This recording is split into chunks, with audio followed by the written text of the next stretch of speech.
Dagaal aad u culus oo sababay khasaare isugu jira dhimasho iyo dhaawac dad shacab soo gaaray ayaa wuxuu ka dhacay maanta deegaano hoos taga gobolka Galgaduud ee bartamaha waddanka Soomaaliya.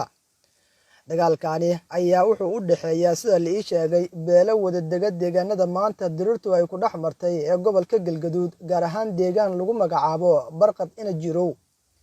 Dagaalkani ayaa u dhaxeeya beelo kala dega sida la sheegay degmooyinka Cadaado iyo sidoo kale Caabudaaq ee bartamaha waddanka Soomaaliya kuwaasi oo la ii sheegay inay isku haystaan dhul la xiriira daaqsin iyo deegaan. Maleeshiyaadka dega dhulka miyiga ah ee ka soo kala jeeda degmooyinka Cadaado iyo sidoo kale Caabudaaq ayaa la ii sheegay in si gaar ah dagaalkan ugu dhaxeeyo. Dagaalkani ayaa waxaa la sheegay in ay ka qayb qaadanayaan gaadiid dagaal isla markaana labada dhinac gurmud ugu yimid. Deegaanka maanta lagu dagaalamay ayaa 13 kiiloomitir koonfur bari waxay ka xigtaa deegaanka Labid-Bare ee bariga koonfurta Caabudaaq ee gobolka Galgaduud. Inta la xaqiijiyay dad kor u dhaafaya ilaa 20 ruux oo isugu jira dhinacyada halka ku dagaalamay iyo dad shacab ah ayaa dagaalka maanta ku geeriyooday. Sidoo kale waxaa la xaqiijiyay inay jiraan dhaawacyo inta ka badan oo labada dhinac isugu jira kuwaasi oo la geeyay degmooyinka Caabudaaq iyo Cadaado kuwaasi oo dagaalka waxyeello ka soo gaartay. Sidoo kale waxaa hadda socda abaabul kale oo ay wadaan dadkii halka ku dagaalamay isla markaana maleeshiya beelaadku kuwaasi isugu gurmanayaan isla markaana ciidamo isugu aruursanayaan deegaankaasi.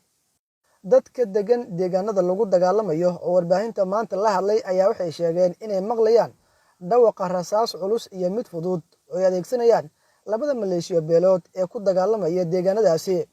Waxaa la sheegay in dagaalku uu ka bilowday barqanimadii hore ee maanta uuna soo gaaray ilaa hadda oo qorax dhaca.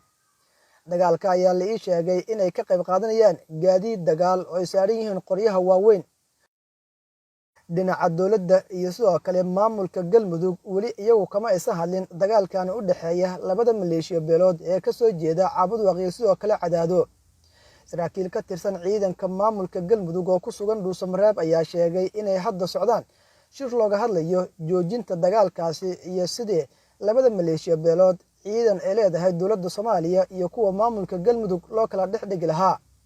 Dhawaan ayaa sidoo kale laba maleeshiya beelood oo ka soo kala jeeda Dhuusamareeb iyo sidoo kale Cadaado waxay ku dagaalameen deegaano dhaca bariga magaalada Cadaado. Inkastoo dowladda federaalka Soomaaliya ee waqtigaasi ciidan xoog u badan ay kala dhex dhigtay isla markaana labadii maleeshiya ay kala qaaday haddana ma jirin wax heshiis ah oo dhex maray labadaasi maleeshiya beelood.